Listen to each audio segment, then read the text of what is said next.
وعلى آله وصحبه ومواله ولا حول ولا قوة إلا بالله وبعد. Alhamdulillah, segala puja dan puji hanya milik Allah subhanahu wa ta'ala. Salawat dan juga salam kita hadiahkan kepada Rasul kita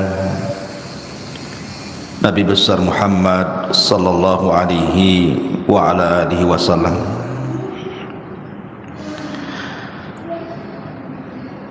Ma'asyiral muslimat yang dimuliakan Allah subhanahu wa ta'ala,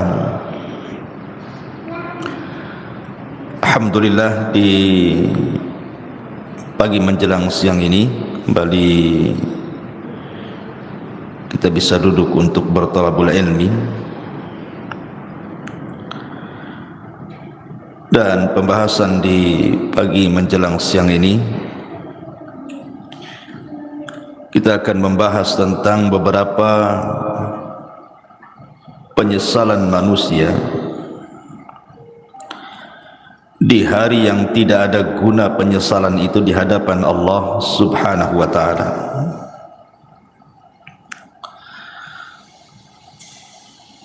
Ma'asyiral muslimat yang dimuliakan Allah subhanahu wa ta'ala, apa saja keinginan-keinginan manusia yang merupakan penyesalan dirinya dan tidak ada gunanya. Penyesalan itu tidak ada gunanya lagi.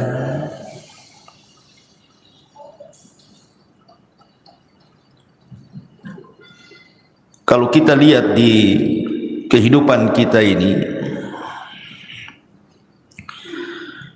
kita bertanya kepada orang-orang yang diberikan kekayaan oleh Allah subhanahu wa ta'ala, pasti keinginan mereka itu ingin bertambah kaya lagi. Karena biasanya orang-orang yang diberikan dunia itu mereka tidak akan puas dengan dunia yang dimilikinya. Makanya Anas bin Malik radhiyallahu an mengatakan,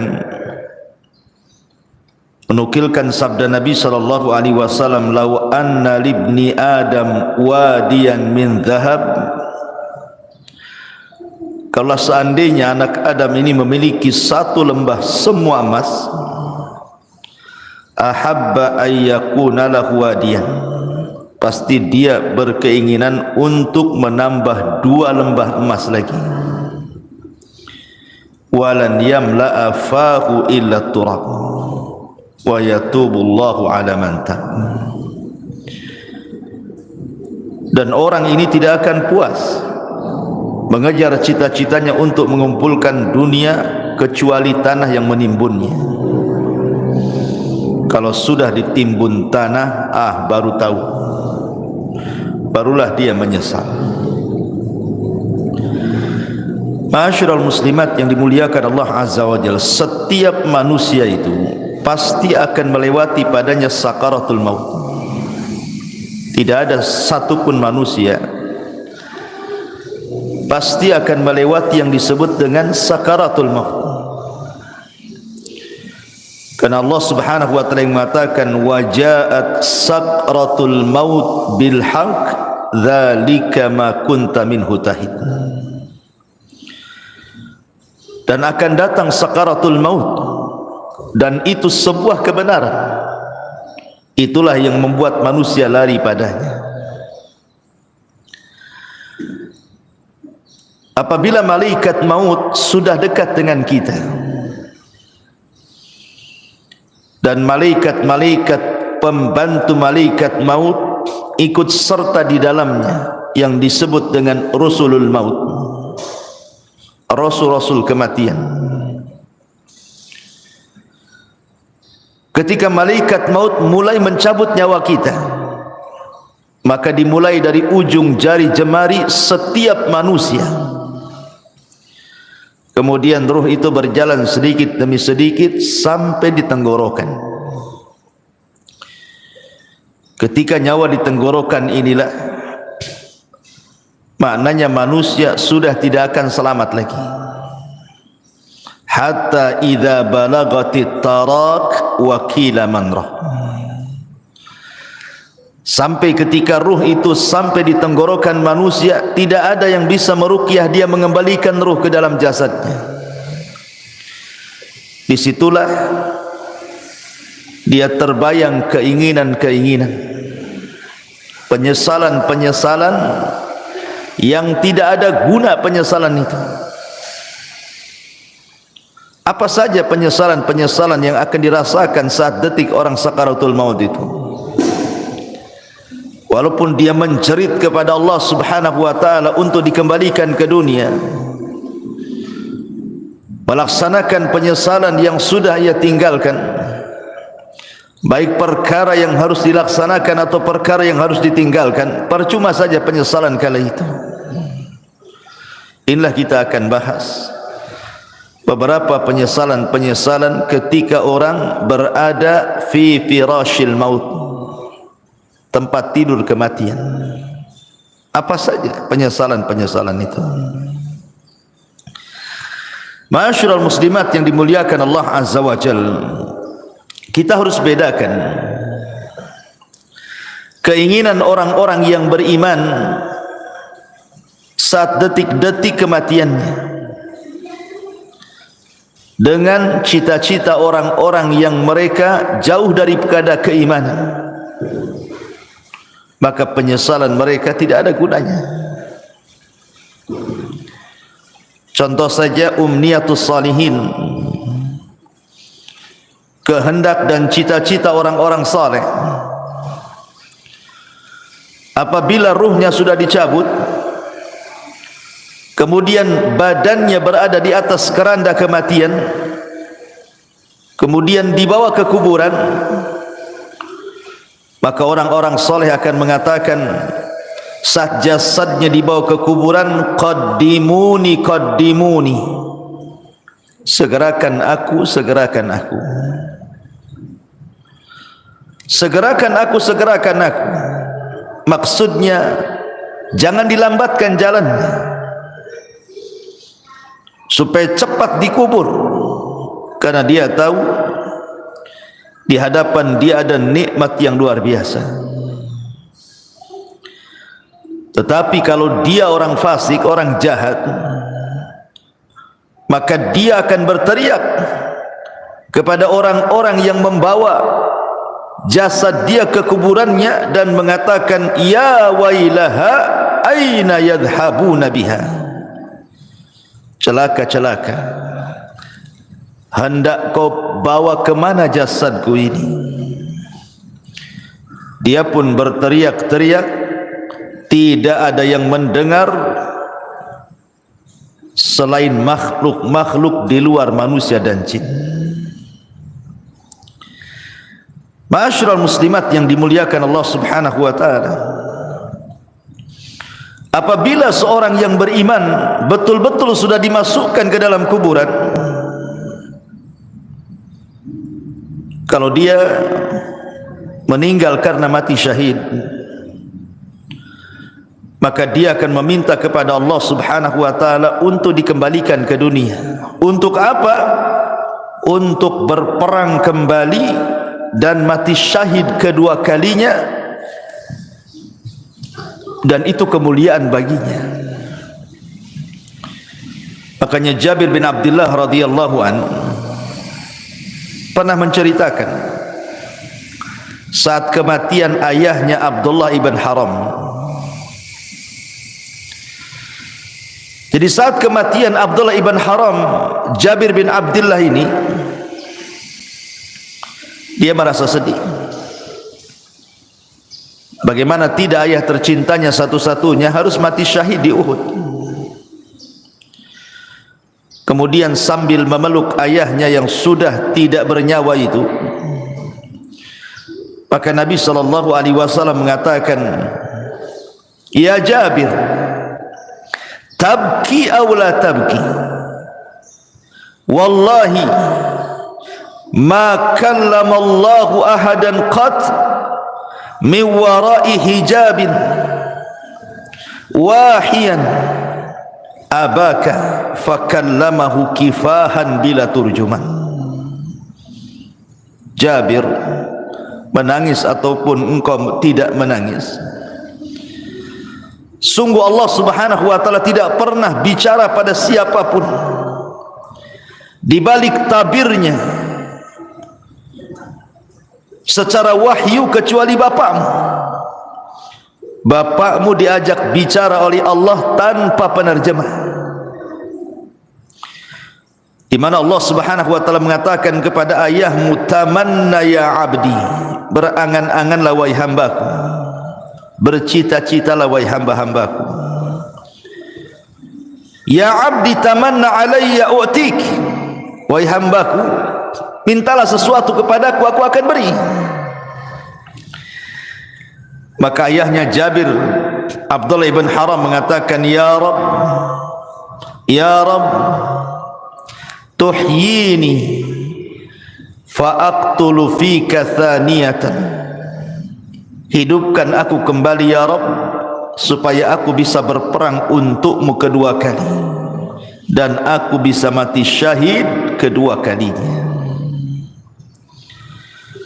Tapi Allah Subhanahu wa taala mengatakan, innahu qad sabaqa minni annahum ilaiha la yarji'un. Tidak mungkin wahai Abdullah, orang yang sudah mati itu hidup lagi. Kemudian Abdullah ibn Haram mengatakan, kalau begitu sampaikan kepada orang-orang yang masih hidup akan posisiku di hadapan. Maka Allah Subhanahu wa taala turunkan ayat, wala tahsabannal ladzina qutilu fi sabilillahi amwatan bal ahya inda rabbihim yurzaqun. Jangan kau sangka orang-orang yang mereka mati di jalan Allah, terbunuh dalam jihad, mereka mati. Tidak, mereka hidup. Mereka diberikan rizki di hadapan Allah Subhanahu wa ta'ala. Inilah cita-cita orang-orang yang beriman. Walaupun cita-cita ini mustahil dilakukan, mustahil terkabulkan, tapi cita-cita mereka mulia, ingin hidup kembali, ingin berperang karena Allah, dan ingin mati syahid kedua kalinya. Begitulah umniyatus salihin, angan-angan orang-orang yang saleh. Makanya dalam surah Yasin ada satu kisah yang disebut dengan Habibun Najjar. Dalam surah Yasin itu ada kisah yang disebut dengan kisah Habibu An-Najjar. Bagaimana kisahnya Habibun Najjar itu? Jadi suatu hari di sebuah perkampungan di zaman setelah Isa bin Maryam, sebelum diutusnya Nabi sallallahu alaihi wasallam, di kampung itu atau daerah itu sangat penuh dengan kezaliman, penuh dengan kesyirikan. Diutuslah oleh Allah Subhanahu wa taala dua nabi untuk mendakwahi kampung tadi. Ada yang mengatakan bahwa dua orang ini bukan nabi tetapi murid-muridnya Isa bin Maryam untuk mendakwahi daerah tersebut, tapi didustakan oleh kaumnya. Akhirnya Allah Subhanahu wa taala mengutus satu lagi untuk menguatkan yang dua orang yang sedang berdakwah itu, tapi didustakan lagi, sampai akhirnya tiga utusan ini hampir dibunuh. Datanglah seorang laki-laki yang bernama Habibun Najjar, yang sudah beriman sebelumnya kepada tiga utusan ini, memperingatkan orang-orang yang menentang tiga utusan itu. Kemudian malah dia jadi sasaran pembunuhan. Niatnya membela para utusan, akhirnya dibunuh oleh orang kampung itu. Ketika dia mati, maka ruhnya diperlihatkan sorga dan kenikmatan-kenikmatan di dalamnya, sampai Allah katakan qila dkhulil jannah, masuklah kau Habibun Najjar ke dalam surga. Qala, maka Habibun Najjar mengatakan, ya laita qaumi ya'lamun bima ghafara li rabbi wa ja'alani minal mukramin. Duhai kiranya kaumku tahu, duhai kiranya kaumku tahu dengan apa yang Allah berikan dari ampunannya kepadaku, dan dia telah menjadikan aku orang-orang mulia, tentu mereka tidak akan mendustakan para utusan itu, katanya. Itulah umniyatus salihin, cita-cita, keinginan-keinginan orang-orang soleh apabila sudah meninggal.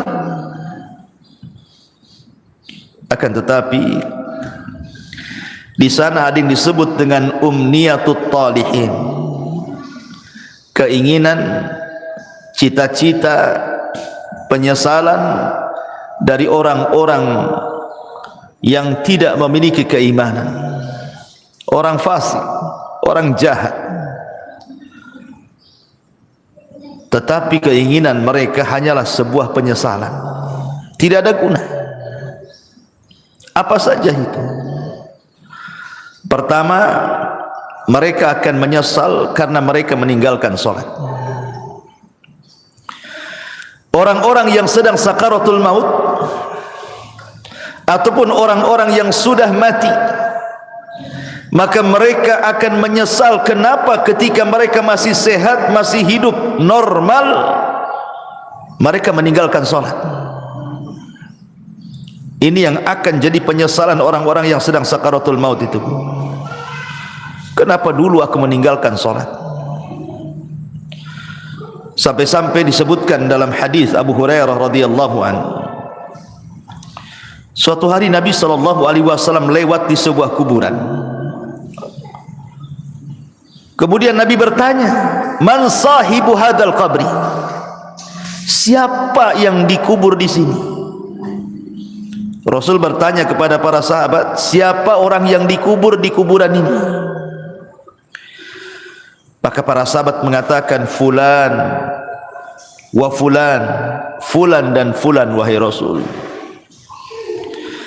Maka Nabi SAW mengatakan, rak'atani ahabbu ila hadha min baqiyati dunyakum, wa fi riwayatin rak'atani khafifatani mimma tahkiruna yaziduha hadha fi amalihi ahabbu ilaihi min baqiyati dunyakum.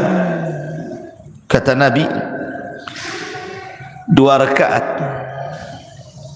lebih dicintai orang yang ada di kuburan ini dibandingkan dunia yang kalian miliki. Dalam riwayat, 2 rakaat solat yang ringan yang kalian remehkan, tapi itu bisa menambah amalannya, itu lebih dicintai orang yang dikubur ini dibandingkan seisi dunia yang kalian miliki. Subhanallah. Orang-orang yang dikubur itu, Bu, atau orang-orang yang sedang sakaratul maut itu, mereka dicita-citakan ingin sholat, walaupun hanya 2 rakaat yang ringan, yang mudah dilakukan. Tapi apalah gunanya penyesalan itu? Menyesal dia kenapa tidak sholat, menyesal kenapa dia tidak melakukan 2 rakaat sholat. Tapi apa gunanya penyesalan itu? Tidak ada guna. Tidak ada guna penyesalan itu. Padahal Nabi SAW saat detik-detik wafatnya, apa kata Rasul? As-salatu salat wa ma malakat aimanukum. Jaga salat, jaga salat, dan hamba-hamba sahaya di antara kalian. Bahkan Umar bin Khattab radhiyallahu an, saat detik-detik wafatnya, Umar sampai mengatakan, la hadza fil Islam liman tarakas salat. Tidak ada bagian dalam Islam, kata Umar, bagi orang yang tidak melaksanakan salat. Itu di akhir-akhir usia Umar, saat detik wafatnya, dia ingatkan soal salat. persis seperti wasiat Nabi sallallahu alaihi wasallam, as-salatus salah wa ma malakat aymanukum. Maka sebelum waktu itu akan datang, penyesalan akan diungkapkan. Tapi apalah gunanya penyesalan itu di hadapan Allah? Maka dari sekarang jangan pernah tinggalkan sholat, karena ini adalah penyesalan orang-orang sakaratul maut nanti. Tapi heran hari ini kan, Masya Allah ya, orang yang meremehkan sholat itu kayaknya biasa-biasa saja, kayak nggak berdosa saja orang tak sholat tuh, kayak nyantai gitu deh Bu ya. Kalau kita tanya sama orang yang tidak sholat tuh, kenapa kok tak sholat, katanya, nanti katanya, kalau sudah dapat hidayah, katanya. Ngomongnya enak saja kayak gitu juga. Bukankah engkau seorang muslim, kenapa kau tidak sholat, katanya. Entah kenapa saya malah sholat, katanya. Kayaknya bukan beban bagi dia gitu ya. Padahal orang yang meninggalkan sholat itu bisa kafir tuh. Kata Nabi sallallahu alaihi wasallam, al-ahdu bainana wa bainakumus salat faman tarakaha faqad kafar. Perbedaan kita loh dengan orang kafir itu salat. Kalau dia meninggalkan salat berarti apa bedanya dengan kafir? Makanya Rasul mengatakan faman tarakaha faqad kafar. Siapa yang meninggalkan bisa kufur dia. Maka Bu, nasihati kalau ada keluarga yang tidak salat, ajarkan salat, suruh mereka salat. Jangan sampai datang waktu di mana dia ingin salat tapi keinginannya hanya menjadi penyesalan bagi dia, karena tidak ada guna. Nyawa sudah di tenggorokan, itu sudah enggak ada guna lagi taubat. Innallaha yaqbalu taubata 'abdin ma lam yugharghir. Sungguhnya Allah subhanahu wa ta'ala itu hanya menerima taubatnya seorang hamba sebelum nyawa di kerongkongan. Ini yang pertama. Penyesalan yang kedua, as-sadaqah, sedekah. Allah subhanahu wa ta'ala mengatakan dalam surah Al-Munafikun ayat 100, ayat 10 sampai 11, wa anfiqu mimma razaqnakum min qabli an ya'tiya ahadakumul maut fayaqula rabbi laula akhartani ila ajalin qarib fa asaddaqa wa akum minas salihin walan yuakhirallahu nafsan idza jaa ajaluha wallahu khabirum bima ta'malun. Allah subhanahu wa ta'ala sudah mengingatkan jauh-jauh hari sebelum datang detik-detik kematian itu. Infak, perbanyak sedekah dari rizki yang kami rizkikan kepada kalian sebelum datang satu hari kematian akan menjemput kalian, dan kalian mengatakan Rabbi ya Rabb laula akhartani ila ajalin qarib, kalaulah engkau hidupkan aku sesaat, kalaulah engkau sembuhkan aku sesaat. Apa yang terjadi? Fa asaddaqa wa akum minas salihin. Aku janji aku akan sedekah dan aku akan menjadi orang baik. Tetapi Allah mengatakan walan yuakhirallahu nafsan idza jaa ajaluha. Tidak mungkin Allah mengakhirkan hidupnya kalau sudah datang ajalnya. Tidak mungkin Allah mengakhirkan hidupnya, mengembalikan nyawa yang sudah ditenggorokan dikembalikan kepada badannya kalau sudah ditetapkan hari itu dia harus mati. La yastakhiruna sa'ata wa la yastaqdimun. Kalau kematian itu datang tidak mungkin diakhirkan, tidak mungkin dimajukan pas waktunya. Disitulah penyesalan datang. Ketika nyawa ditenggorokan, mulailah dia terpikir, teringat dengan harta yang selama ini dikumpul-kumpulkannya. Harta itu bukan harta kita, Bu. Harta itu harta Allah. Harta itu datang bukan karena kecerdasan kita.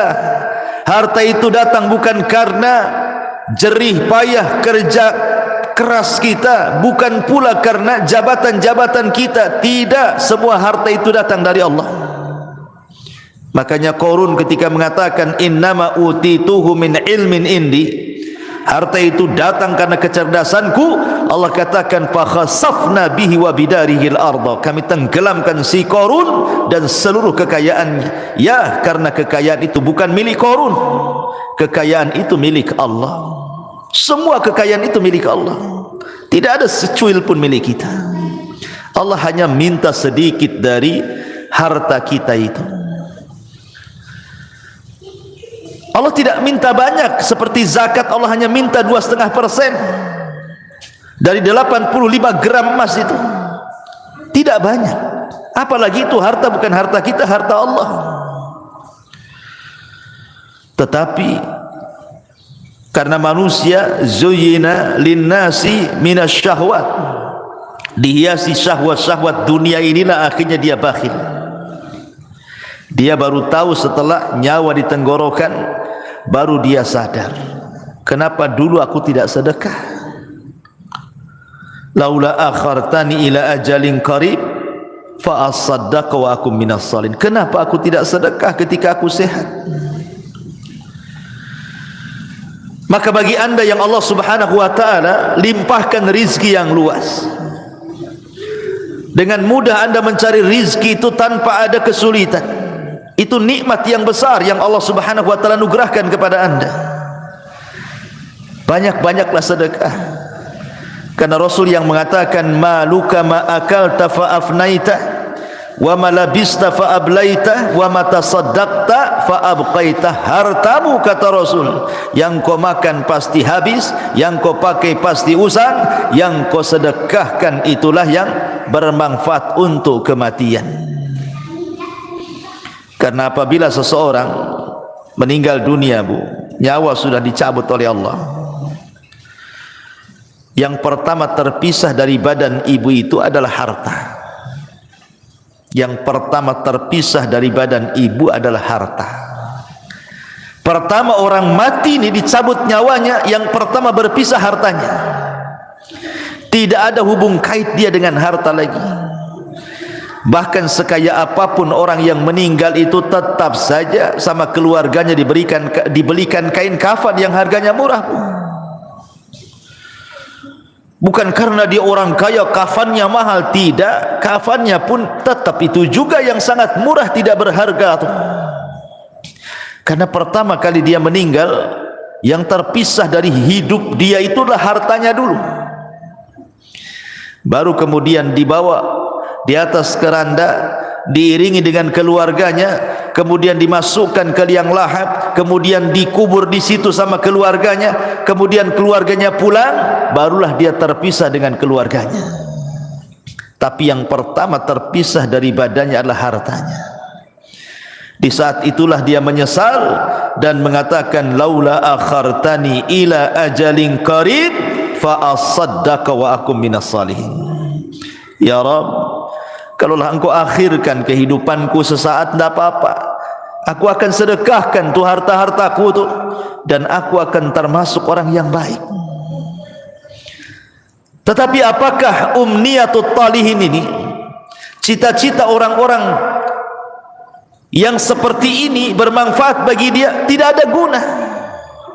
Harta sebanyak apapun kalau anda sudah meninggal, harta itu tidak bisa diambil lagi oleh anda, kan? Karena sudah menjadi rebutan ahli warisnya. Kenapa ketika kita masih hidup kita tidak sedekah? Ketika sudah mati baru kita teringat sedekah. Itu namanya penyesalan yang tidak guna, penyesalan yang tidak ada guna bagi dia. Percuma penyesalannya. Ini yang kedua, sedekah. Yang ketiga, al-amalus salih, beramal saleh. Allah subhanahu wa ta'ala berfirman dalam surah Al-Mu'minun ayat 99 sampai 100. Allah mengatakan hatta idza jaa ahadahumul mautu qala rabbirji'uni la'alli a'malu salihan fima tarak kalla innaha kalimatun huwa qailuha wa min waraihim barzakhun ila yaumi yub'atsun hatta idza ja'adahumul maut, apabila kematian datang kepada salah seorang di antara mereka, qala, dia pun mengatakan, Rabbirji'uni, ya Allah, kembalikan aku ke dunia walaupun sesaat, la'alli a'malu salihan, agar aku bisa beramal saleh, fima tarak, terhadap apa yang kutinggalkan selama aku masih hidup. Jadi orang-orang ini, Bu, apabila nyawa di tenggorokan, apabila nyawa sudah di tenggorokan, sudah tidak mungkin diselamatkan, tidak mungkin lagi hidup lagi orang ini, maka dia akan menjerit-jerit dan mengatakan, Rabbirji'uni, Rabbirji'uni, ya Allah, kembalikan aku ya Allah. Untuk apa? La'alli a'malu salihan, agar aku bisa beramal saleh, agar aku bisa beramal saleh. Fima tarak, dulu aku tinggalkan itu. Tapi Allah bantah dengan mengatakan, kalla innaha kalimatun huwa qailuha, ya Abdullah, mustahil, itu angan-anganmu saja, mustahil kau dikembalikan, itu angan-anganmu saja. Wa min waraihim barzakhun ila yaumi yub'atsun, karena antara dirimu dan dunia itu ada dinding pemisah yang disebut dengan barzakh, mustahil kau kembali ke dunia. Maka sebelum datang penyesalan yang tidak ada guna itu, Bu, perbanyak amal soleh, perbanyak amal soleh. Amal soleh kan banyak, baik yang bermanfaat untuk diri sendiri ataupun amal soleh yang bermanfaat untuk orang lain. Sekecil apapun amal itu pasti akan dibalas oleh Allah. Wa man ya'mal mithqala dzarratin khairan yarah wa man ya'mal mithqala dzarratin syarran yarah. Tapi apalah gunanya umniyatu talihin ini?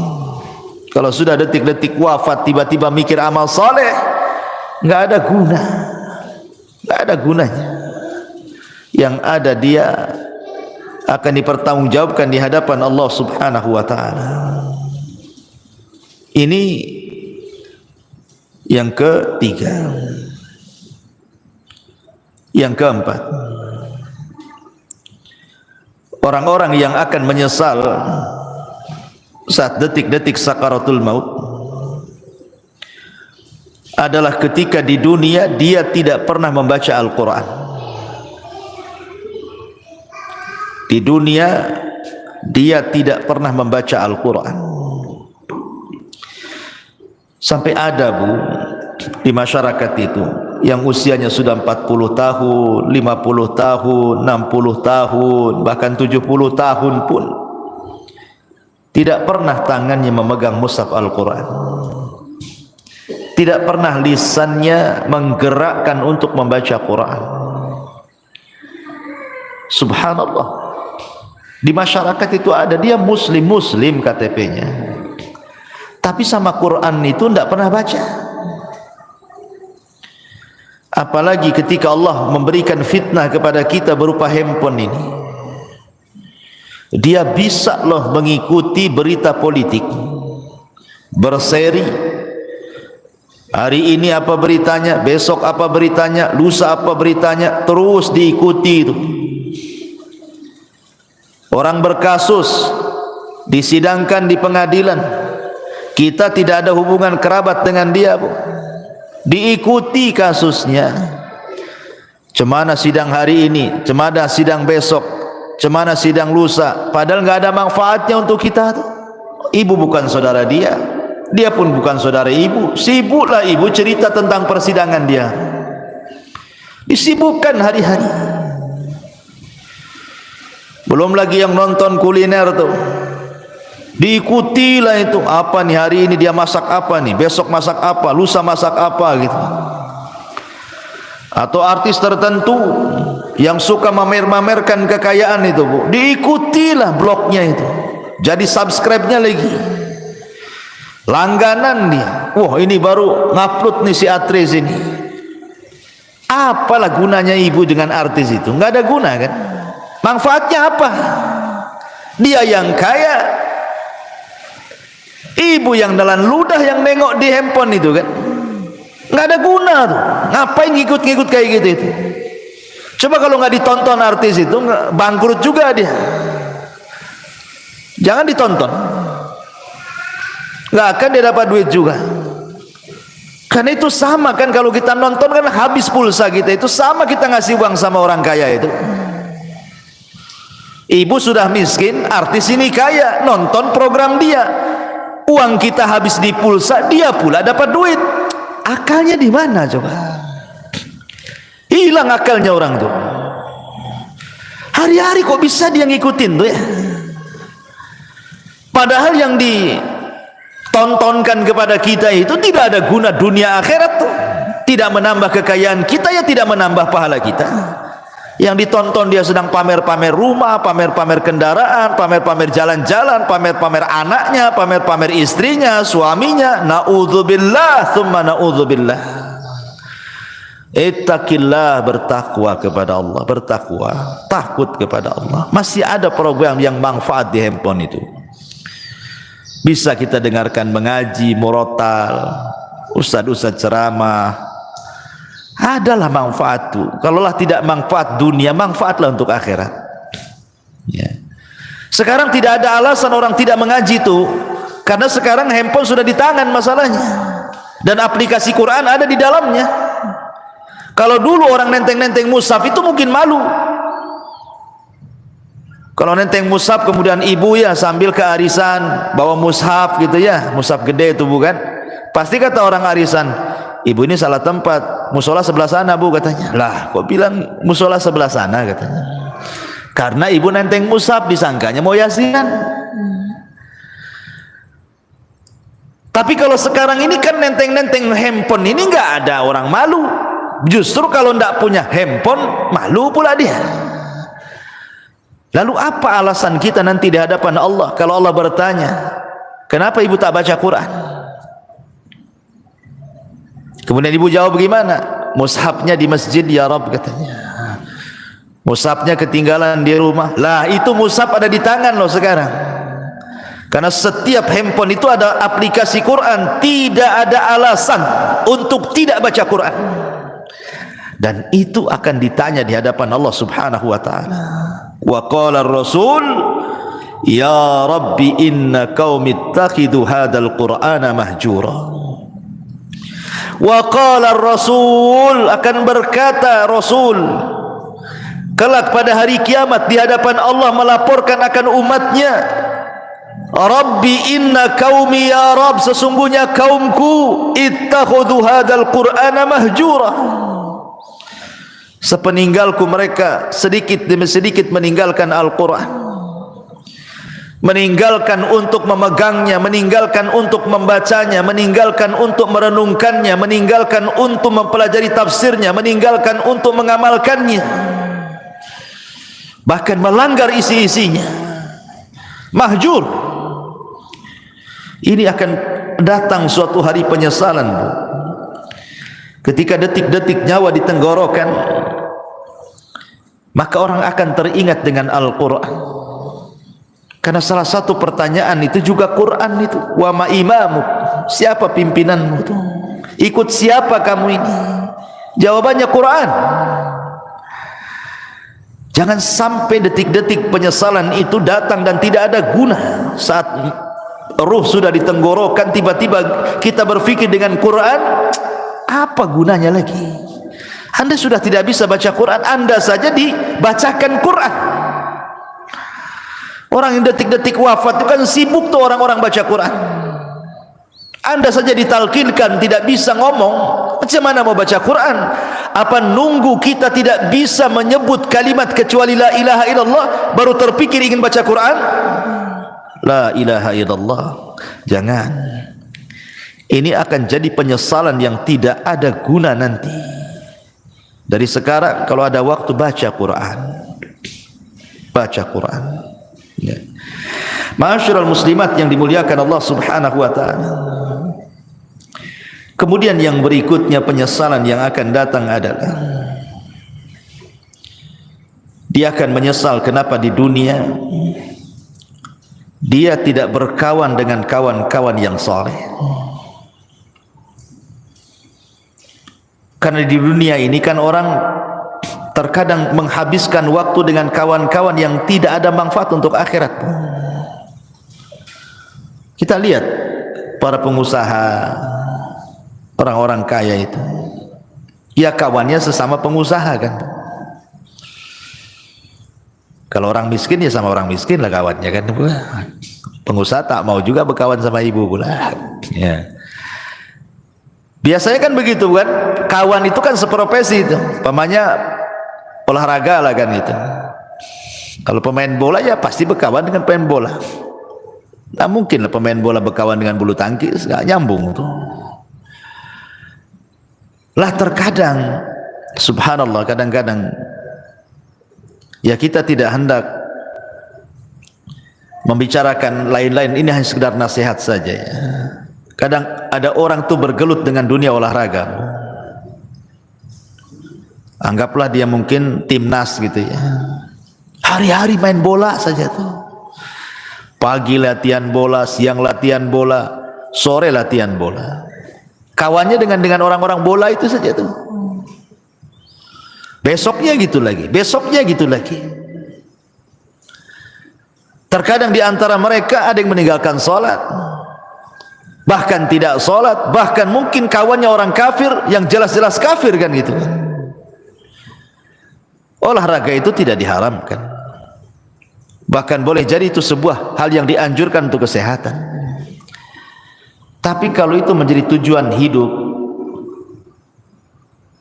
1 hari, 2 hari, 1 bulan, 2 bulan, 1 tahun, 3 tahun, sampai habis waktunya hanya untuk memikirkan bola saja, ini akan jadi penyesalan. Akan jadi penyesalan. Orang-orang kaya yang berbisnis hanya hubungannya dengan orang kaya saja. Setiap ketemu bicara bisnis, setiap nelpon bicara bisnis. Pokoknya di otaknya bisnis, bisnis, bisnis, bisnis. Tidak ada diluangkan waktu untuk ibadah, itu tidak ada. Dari mulai dia muda sampai dia tua, itu aja kawannya. Tidak mau dia berkawan dengan orang soleh, dengan ustaz, dengan kiai, dengan ajengan, dengan teman-teman yang rajin ke masjid. Tidak ada. Hanya disibukkan, dilalaikan dengan dunia saja. Atau hari ini mungkin kawannya handphone lah, seperti yang saya sudah contohkan tadi. Disibukkan dengan nengok blog artis, terus itu aja ditonton. Sibuk komen-komen sana sini. Ini akan jadi penyesalan Bu pada hari kiamat. Bahkan dia akan meminta kepada Allah Subhanahu wa taala,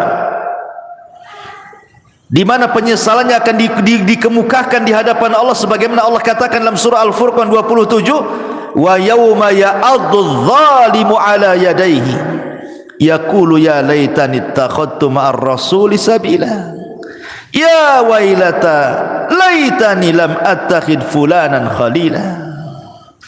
Pada hari di mana orang zalim menggigit jarinya dan mengatakan, duhai celaka, kenapa ketika aku masih sehat di dunia aku tidak mengambil Rasul sebagai kawan? Duhai celaka, celaka aku, kenapa aku tidak menjadikan si fulan itu kawanku? Makanya Hasan Al-Basri mengatakan, istaghfiru min sahibikumus salih fa innahu yanfa'ukum yaumal qiyamah. Cari teman-teman yang soleh, cari teman-teman yang baik, karena itu akan bermanfaat pada hari kiamat bagi pelakunya. Nanti akan menyesal kita Bu. Kita hari-hari sama si fulan, si alan, dihabiskan waktunya hanya untuk jalan kemari dengan si fulan, si alan itu, ngobrol dengan si fulan, si alan itu. Lupa bertahun-tahun, sampai lupa sholat, lupa puasa, lupa baca Quran, lupa zakat, macam-macam. Kan ada orang disibukkan hari-hari dengan itu saja kan Bu. Lah nanti akan jadi penyesalan Bu. Cari teman-teman yang baik, cari teman-teman yang saleh, supaya jangan jadi penyesalan di hadapan Allah Subhanahu wa taala. Ini kalau orang sudah sakaratul maut, tiba-tiba kemudian berpikir, kenapa aku tidak ke masjid? bersama orang-orang yang sholat di masjid? Kenapa aku tidak mengaji bersama orang-orang yang mengaji? Kenapa aku tidak membaca Quran bersama orang-orang yang baca Quran? Gak ada guna tuh. Gak ada guna, itu hanya umniah saja, angan-angan, cita-cita saja. Karena nyawa sudah di tenggorokan, apalah gunanya itu? Maka sebelum penyesalan itu datang, dari sekarang cari teman-teman yang baik yang bisa menyelamatkan kita. Ma'asyiral muslimat yang dimuliakan Allah Azza wa Jalla. Lalu apa lagi? Orang-orang yang melalaikan keluarga. Orang-orang yang melalaikan keluarga di masa hidupnya. Boleh jadi dia biarkan anak-anaknya bermaksiat kepada Allah. Orang tuanya membiarkan anaknya seperti itu. Anaknya membuka aurat, dibiarkan saja. Tidak pernah disuruh menutup aurat atau diberikan jilbab untuk menutup aurat.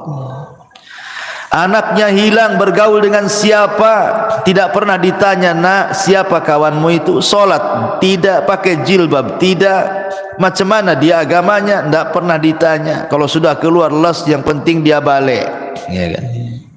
Tidak ada kecemburuan, tidak ada kecemburuan kepada keluarga, terutama kepala-kepala rumah tangga itu disebut dayus namanya. Dayus itu orang yang dilaknat Allah karena tidak punya kecemburuan kepada keluarganya. Jangan sampai seperti Allah yang Allah katakan, antakula nafsun ya khasrata ala ma farrattu fi jambillah. Jiwa akan mengatakan, duhai aku rugi, ma farrattu fi jambillah, berapa banyak kemudian kelalaian-kelalaian yang aku lalaikan di sisi Allah. Aku tidak mengurus keluargaku, tidak bertanggung jawab kepada keluargaku, tidak mengarahkan mereka ke dalam agama, tidak mengarahkan mereka untuk salat, untuk baca Quran, untuk belajar agama. Semua akan ditanya nih. Semua akan ditanya dan akan menjadi penyesalan kelak pada hari kiamat. Amanah ini akan ditanya. Ya hasrata ala ma farrattu fi jambillah. Ma'asyiral muslimat yang dimuliakan Allah Subhanahu wa taala. Maka sebelum itu terjadi, arahkanlah orang-orang tua, ibu-ibu, supaya anak-anak itu menjadi anak yang soleh dan solehah. Karena itu manfaatnya untuk kita masalahnya. Apabila ibu sudah meninggal, siapa yang mendoakan itu kalau bukan anak-anak? Ibu sudah tidak bisa beramal di kuburan itu. Ibu hanya menanti doa anak-anak yang mengatakan, Rabbighfirli wali walidai. Ya Allah, ampuni aku dan kedua orang tuaku.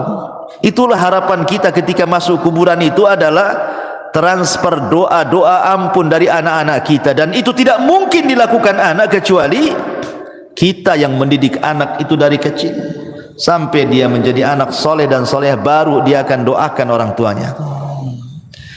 Dan ini akan jadi penyesalan, kenapa dulu saya tidak didik anak saya. Pernah saya ceritakan kan sama ibu-ibu, saya itu waktu di Kijang, Tanjung Pinang sana, saya disuruh untuk memandikan jenazah. Ustaz, bisa enggak mandiin jenazah? Bisa, ada waktu insyaallah. Jadi saya datanglah ke rumahnya, saya mandikan jenazah, saya juga kafani bapak yang meninggal itu, kemudian saya solatkan. Ketika jenazah itu dari rumah hendak diangkat ke musola, karena dekat musolahnya dari rumahnya itu. Kan biasa bu, kalau ada orang meninggal kan depan rumah pasti sudah dipasang terop, kursi-kursi sama RT di situ itu. Jadi setelah kemudian jenazah itu di masjid, coba saya tanya, mana keluarganya, mana keluarganya? Biar dia di saf pertama mau saya bimbing supaya dia mendoakan orang tuanya, karena kan doa yang paling mustajab itu doa ketika sholat jenazah kan bagi si mayat itu, dan itu doa terakhir anaknya kan gitu. Habis itu tidak akan melihat lagi kekanak-kanak akan dikubur. Jadi saya panggil lah, mana anaknya? Jadi orang-orang mengatakan tuh anaknya tuh sedang duduk-duduk di kursi itu diteror, di bawah teror tuh katanya. Jadi saya bilang suruhlah mereka nyolati bapaknya tuh. Itu terakhir kali lah saya mau ngomong. Tapi dipanggil-panggil bu, anaknya nggak ada yang mau sholat, nggak ada yang mau nyolati bapaknya, asyik rokokan aja di situ. Sempat saya ngelus dada, subhanallah, ada anak yang durhaka kayak gini kan. Itu bapaknya terakhir mati bu, anaknya bukan satu orang, ada 5 orang, semua duduk-duduk di situ. Rokokan itu, dipanggil-panggil dia bilang sudah disolatkan aja katanya, disolatkan aja katanya. Tidak mau dia menyolat itu. Ada apa dia dengan bapaknya? Tapi dengan peristiwa ini kita lihat kan, ini yang salah mesti bapaknya nih ketika dia masih hidup. Tidak mungkinlah kalau seandainya bapaknya itu baik mendidik anak-anaknya itu, kok anak-anaknya nggak mau nyolati dia gitu kan? Mesti ada dendam dengan anak-anaknya ini. Ini saya saksikan bu. Apa menunggu seperti ini gitu ya kan? Orang tua ketika meninggal mau nyolatkan saja anaknya tidak mau gitu kan? Auzubillah. Ini penyesalan yang tidak ada guna orang seperti ini. Karena kalau sudah besar anak itu bisa melawan orang tuanya. Betapa banyak orang-orang tua yang sakit hati kemudian bercita-cita, nak kalau kau tahu durhaka kepadaku di dewasa ini, sudah kecekik kau di masa bayi biar mati. Banyak tuh orang tua itu yang menghendaki kematian anaknya karena kurang ajar dia kan. Di masyarakat kan banyak yang seperti ini bu ya. Jadi janganlah kemudian sampai datang pada waktunya tiba-tiba kita menyesal. Ketika nyawa di tenggorokan dia menyesal kenapa dulu dia tidak mendidik keluarganya, tidak mengarahkannya, tidak menasihatinya, tidak menjadikan mereka anak-anak yang soleh dan solehah. Umniyatut talihin yang seperti ini, umniyatut talihin, bukan umniyatus salihin namanya. Angan-angannya orang-orang jahat, percuma, nggak ada guna ya. Maka inilah perkara-perkara bu, jangan sampai seseorang itu di detik-detik wafatnya banyak hal yang dicita-citakan tetapi tidak mungkin terlaksana dan tercapai karena sudah tidak ada lagi hubungan antara kehidupan dunia. Kita sudah masuk alam barzah, masalahnya alam kematian, ada barzah di situ pemisah. Dan kalau orang sudah masuk kubur itu tidak mungkin sholat, puasa, zakat, haji, tak mungkin. Dia sedang sibuk dipertanggungjawabkan di hadapan Allah semua amalannya, sedang ditanya man rabbuka wa man nabiyuka wa madinuk. Sehingga disitulah banyak orang yang menyesal. Wallahu a'lam bishawab. Inilah perkara-perkara yang akan menjadi bahan penyesalan bagi orang-orang saat detik-detik wafat ataupun setelah kematian. Wallahu a'lam. Mudah-mudahan yang sedikit ini ada manfaatnya bu. Nah, silakan kalau ada yang mau bertanya, tafadhal. Pertanyaan Ustaz. Iya. Apa tanggung jawab anak tatkala ada orang tua kita yang tidak bisa membaca Al-Quran, sementara mereka giat menyuruh anaknya belajar membaca Al-Quran supaya tidak seperti mereka? Apa yang harus dilakukan anak apabila orang tuanya tidak bisa baca Quran tapi orang tuanya nyuruh-nyuruh baca Quran gitu? Iya. Kiat anak tetap menasihati orang tua. Orang tua tetap harus baca Quran. Setua apapun ibu, tetap harus baca Quran. Baca Quran itu tidak terbatasi waktu dan usia. Justru makin tua, makin rajin baca Quran harusnya. Ustadz ibu saya tak bisa baca Quran. Macam mana tuh? Tapi dia nyuruh-nyuruh saya untuk belajar Quran. Ambil positifnya. Dia kan sudah nyuruh baca Quran, berarti itu positif tuh. Jangan ambil negatifnya. Ah, ngapain ibu aja nggak baca Quran, saya ya ikut-ikut lah kan gitu. Ambil positifnya. Kemudian yang kedua, nasihati ibunya. Nasihati ibunya. Jangan pernah malu untuk membaca Quran. Ustaz, saya tidak bisa baca Quran, datangkan orang yang mengajarkan Quran. Lebih baik ibu keluar uang untuk membayar orang baca Quran atau datang ke tempat-tempat belajar Quran yang gratis, kan ada tuh. Sampai di Batu Haji itu kan umat-umat di sana, masya Allah luar biasa. Mereka membuat kelas-kelas Quran. Nah, kebetulan saya pembinanya di situ. Jadi mengambil anak-anak jalanan, orang ibu-ibu yang jual-jual koran di lampu merah. Nanti didekati gitu kan sama umat di sana itu. Berapa penghasilannya sehari? Oh sekian. Ya udah saya kasih uang sekian tapi kau belajar Quran. Banyak yang belajar Quran di Batu Haji itu. Coba kalau ibu-ibu di sini kayak di sana kan mantap tuh bukan? Tapi ibu-ibu di sini centang perenang masalahnya. Ngaji saja malas gitu. Gitu ya. Jadi jangan malu datang, atau kalau punya duit nih cari orang yang bisa mengajarkan Iqra dulu kan itu kan. Sekarang kan masya Allah ya, nikmat Allah itu Allah mudahkan dari segi apa?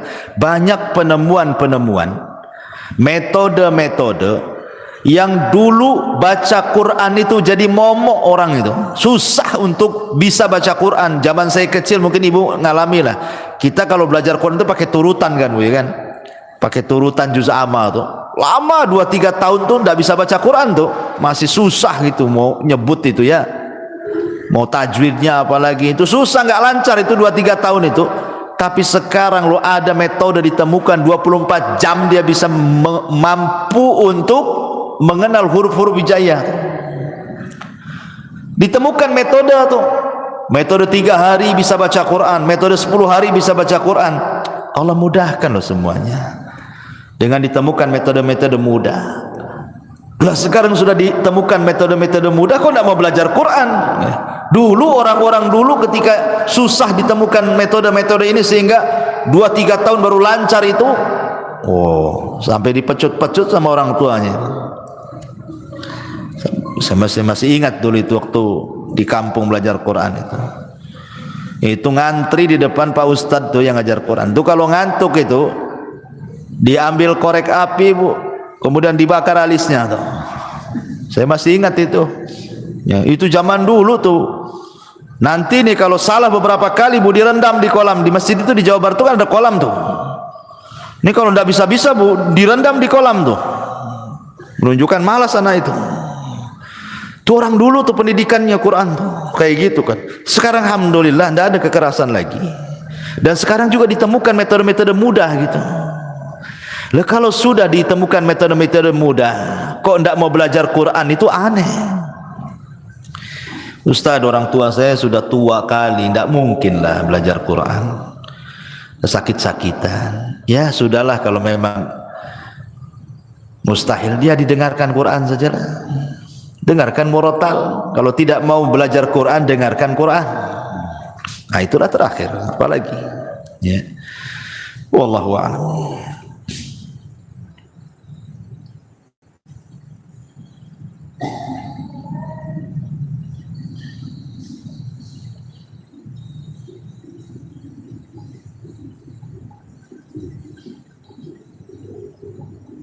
Lagi ibu.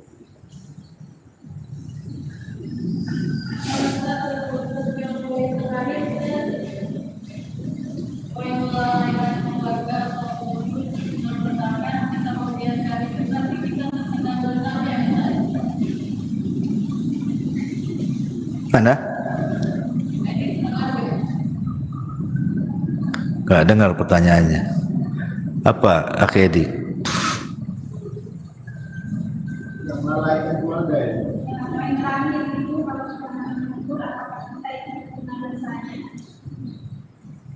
Yang melalaikan keluarga semasa hidup Ustaz. Nah, tatkala kita tidak menegur, apakah kita terkena dosanya? Oh iya, alhamdulillah. Ya kalau seandainya kita bagian daripada keluarga tersebut, ya kita harus menegurnya. Kita harus menegurnya, jangan melalaikan. Kalau kita bagian daripada keluarga tersebut, itu dalam rangka tanasuh wa tawassaw bil haqqi wa tawassaw bis sabri namanya. Saling tanasuh dengan kebenaran. Tegur. Pamannya ibu nih, ya, suaminya cuek-cuek saja gitu kan. Ibu pula yang berinisiatif. Ngomong, tolonglah bang, abang ini kepala keluarga. Ya, arahkanlah anak itu. Saya sudah coba juga ngarahkan anak, tak bisa-bisa gitu kan. Kerja saling mengingatkan, kan memang harus begitu, tanasuh saling mengingatkan. Kadang ada waktu-waktunya lalai, waktu-waktunya lupa, ya harus diingatkan. Atau umpamanya ibu mengingatkan keluarga saudara. Keluarga saudara umpamanya ibu punya adik, sudah berkeluarga lah gitu, hidupnya jauh dari agama. Ya ibu nasihatilah, deh janganlah kayak gitu. Ya sholat, ya sekolahkanlah anakmu itu di sekolah-sekolah Islam, gitu kan. Itu bagian tanasuh, walaupun itu bukan tanggung jawab ibu itu.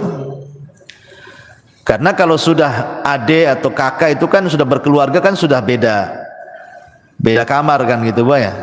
Ya, tetapi kan dalam rangka tanasuh ya tidak apa-apa, kita sampaikan saja kepada keluarga. Itu dalam rangka dakwah kepada keluarga, ku anfusakum wa ahlikum nara. Jaga diri kalian dan keluarga kalian dari api neraka.